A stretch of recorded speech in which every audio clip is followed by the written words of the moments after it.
O segundo reinado teve início com a antecipação da maioridade de Dom Pedro II. Durante a centralização política e administrativa, as revoltas do passado iam sendo pacificadas e, além de, às vezes, os partidos conservador e liberal, durante o período da conciliação, integraram ao governo. As elites escravistas e exportadoras, em especial açucareira e cafeeira, marcaram o segundo reinado mantendo a ordem socioeconômica. Novas formas sociais emergiram na segunda metade do século XIX. Nesse período, o cacau e a borracha, que tinham alto valor no exterior, destacaram-se na agricultura brasileira. Também durante esse período, a mão de obra escrava foi sendo trocada pela assalariada, que era basicamente composta por imigrantes. A produção de café brasileira só passou a ser realizada em longa escala e voltada para a exportação no fim do século XVIII, quando a produção cafeeira entrou em crise nas colônias francesas. O café era inicialmente cultivado em pequenas lavouras próximo ao Rio de Janeiro, mas passou a ser produzido também na zona da Mata Mineira e em parte do litoral fluminense. E após isso, ele acabou se fixando no Vale do Parnaíba, onde encontrou solo e climas agradáveis, assim transformando São Paulo no principal produtor de café do país. As áreas de cultivo no oeste paulista firmaram-se após a proibição do tráfico de africanos escravizados para o Brasil. Por conta da necessidade de mão de obra, o tráfico interno acabou ganhando impulso até 1885, quando foi proibido pela Lei Saraiva-Cotegipe. Por conta da transformação de São Paulo em novo eixo econômico, os barões do café conquistaram maior importância na vida econômica e política brasileira. Em 1842, o governo brasileiro não renovou o Tratado de Comércio de 1810, que estabelecia baixas tarifas alfandegárias para os produtos britânicos. Depois, em 1844, decretou a tarifa Alfes Branco. Essa decisão favoreceu o manufatureiro interno. A elevação dos preços dos itens importados estimulou a implantação de indústrias no Brasil, principalmente no ramo têxtil. Pressionado pelos cafeicultores, o governo reduziu as taxas sobre os produtos importados, enfraquecendo o setor industrial brasileiro. A instalação de indústrias no Brasil significou uma mudança nas relações entre alguns países e potências capitalistas. Apesar de ter havido uma modernização tecnológica, a industrialização no Brasil foi apenas um surto e não um verdadeiro processo de industrialização. Começaram a instalar as estradas de ferro no Brasil, mas só em 1845 que foi inaugurada a primeira linha de ferro no Império, uma obra de Mauá com patrocínio inglês. Um ano depois foram iniciadas as construções das ferrovias Recife-São Francisco e Dom Pedro, que passou a ser chamada de Central do Brasil, sendo que esta recebeu recursos do governo e de empresários brasileiros. A mão de obra no segundo reinado. Como o desenvolvimento capitalista, consolidado com a Revolução Industrial, buscava ampliar os seus mercados, a escravidão começou a ser considerada um obstáculo ao crescimento do capitalismo e as pressões para o seu fim se multiplicaram. Pressionados pelas empresas inglesas localizadas no país, junto com militares e políticos, o governo brasileiro cedeu aos interesses britânicos e criaram várias leis, como a Bill Aberdeen, Lei de 1845, que legalizava a captura de navios utilizados no tráfico negreiro, a Lei Eusébio de Queiroz de 1850, que proibia o tráfico atlântico de escravos, e a Lei para Inglês ver, que não saiu do papel. Escravidão urbana. Nas maiores cidades como Rio de Janeiro e Salvador, haviam 3 tipos de escravos. O primeiro era o escravo artesão, composto por mulheres e homens que haviam aprendido uma profissão. Muitos trabalhavam em oficinas para os seus senhores e outros trabalhavam para terceiros. Em segundo, tem os escravos de ganho. Esses não tinham profissão específica. Eles eram utilizados por famílias brancas para obter por meio de seu trabalho uma fonte de renda. Por fim, existem os escravos domésticos. Estes eram os mais comuns e eram responsáveis por todas as atividades domésticas. Vale ressaltar que grande parte dos ganhos obtidos por esses escravos eram entregues aos seus senhores. A chegada dos imigrantes. Como nesse período a Itália e a Alemanha passavam por dificuldades, eles contribuíram como grandes exportadores de mão de obra para o Brasil. Os imigrantes que aqui chegavam acabavam ficando muito endividados por causa do sistema de parcerias. Vale ressaltar que eles não tinham acesso às terras graças à Lei de Terras de 1850, que declarou que as terras públicas só se tornariam privadas a partir da compra. Como seu preço era muito elevado, elas ficaram inacessíveis para a maioria da população. Além dessa lei, outros fatores que contribuíram para o início do conflito, conhecido como a Revolta dos Parceiros de 1856 a 1857, foi a busca pelo aumento dos salários, a quitação de suas dívidas e melhores condições de trabalho. Com isso, incumbiram o suíço Thomas Davantes a apresentar uma lista de reivindicações ao dono da terra, porém ele foi demitido durante a negociação e voltou para a Suíça. Lá ele escreveu um livro detalhando as condições de trabalho e acusando os fazendeiros de tratarem os colonos como escravos. Esse feito foi o que contribuiu para que a Suíça e a Prússia proibissem a imigração de trabalhadores para o Brasil, que foi retomada apenas em 1870. Ao mesmo tempo, no Brasil, a campanha abolicionista avançava e investia-se no trabalho estrangeiro. O governo imperial adotou o sistema de imigração subvencionada, que substituiu a iniciativa privada pela estatal e regulamentou as relações entre fazendeiros e trabalhadores. A evolução política do Segundo Reinado foi marcada por dois partidos políticos, o Partido Conservador e o Partido Liberal. Esses partidos representavam a classe dominante, defendiam a monarquia e a manutenção da mão de obra escrava. O parlamentarismo foi estabelecido em 1847, após algumas situações iniciais de confronto entre os grupos envolvendo violentas eleição ilegítima, chamada de eleição do cacete. A emergência dos novos setores sociais ligada ao café e o efeito da Guerra do Paraguai impediram a manutenção da conciliação.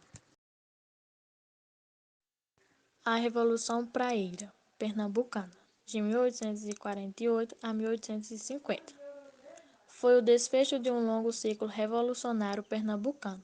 Após esse ciclo, a região se inseriu na ordem política do Império.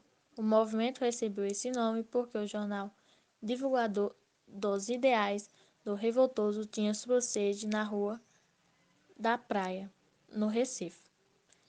Suas principais reivindicações estavam o voto livre e universal. Contavam com o apoio dos senhores de engenho, ligado ao Partido Liberal, e entre seus principais líderes estavam o capitão Pedro Ivo e o general Abreu e Lima.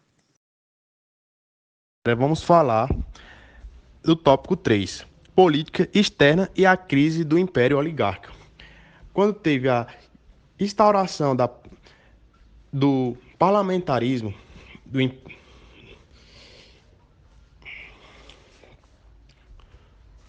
teve um crescimento na década de 1850 que provocou o auge no Império Oligárquico. Com o projeto político do Império, que dava atenção do governo, que se voltou para a política externa, e com isso teve alguns conflitos, como a questão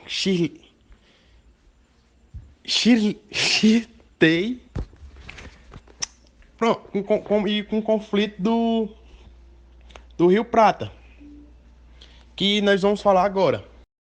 A questão Cristel. Foi durante a expansão do café no Brasil que o Brasil entre a Inglaterra, eles começaram um acordo político. A Inglaterra trouxe uma embaixada com o embaixador William Dalco Cristel, que por isso que vem o nome, Cristel, que ao longo disso nós vamos falar sobre o que aconteceu. Aí, se ele trouxe um acordo comercial, também a abolição do tráfico de escravos, que fez o acordo com a Inglaterra que caso viesse algum navio negreiro, alguns navios negreiros, os navios da Marinha da Inglaterra poderiam cessar atirar, a derrubar eles, colocar, afundar. Aí onde vamos começar agora da crise. Da questão, né? Que foi? Cristel, ele começou a utilizar muito abuso de poder aqui no Brasil, por o fato que alguns militares da Inglaterra, eles assassinaram um agente de alfandegaria. Aí, isso outra questão que teve, isso foi que teve um navio que no litoral do Rio Grande do Sul naufragou. O que aconteceu? A carga foi roubada. Aí isso, Cristel obrigou o Brasil a pagar uma parte, né, sobre pagar os danos, pagar o que foi roubado, digamos.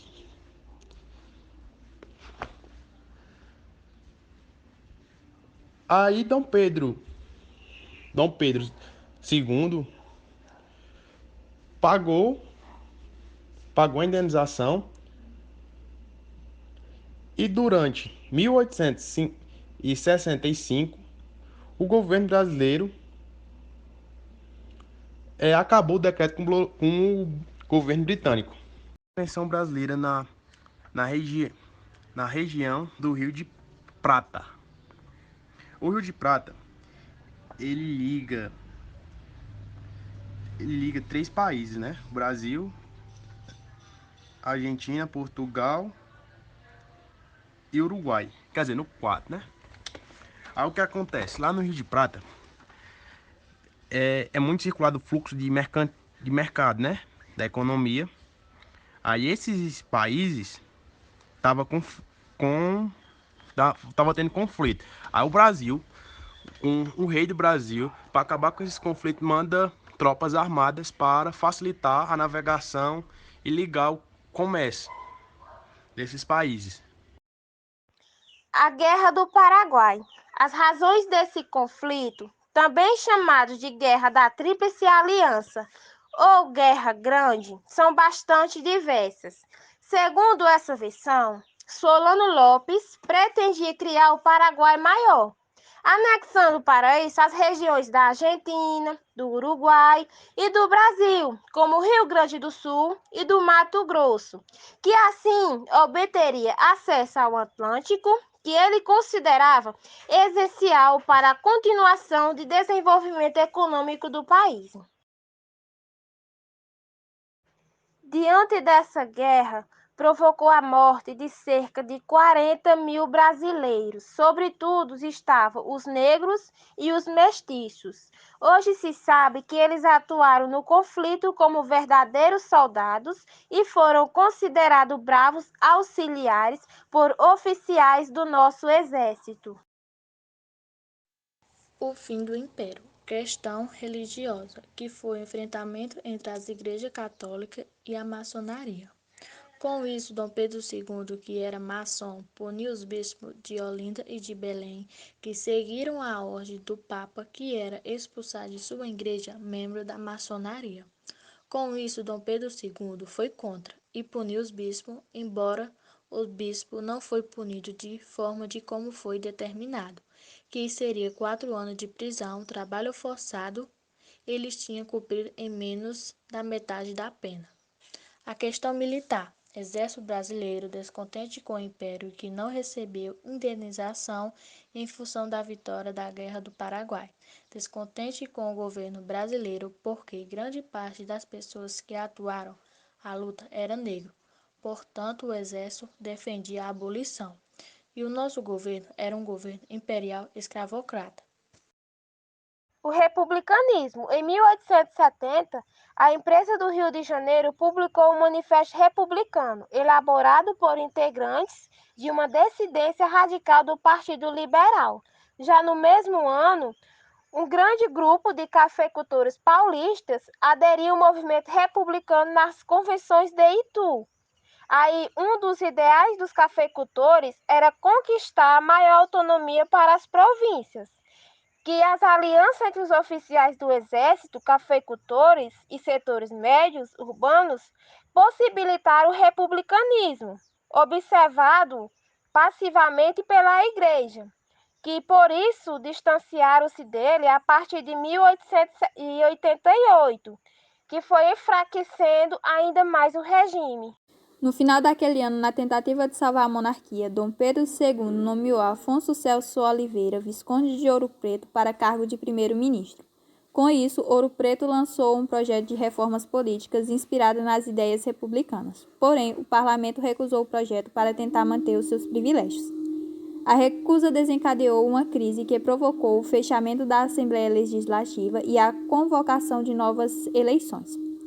Com isso, os republicanos divulgaram boatos que o governo iria reprimir violentamente os oficiais do exército e prender Deodoro da Fonseca e Benjamin Constant, militar positivista e crítico feroz do regime. Na noite de 14 de novembro de 1889, unidades militares estabelecidas em São Cristóvão, no Rio de Janeiro, se rebelaram. Na manhã do dia seguinte, os rebeldes marcharam em direção ao centro da capital do Império, sob comando de Deodoro.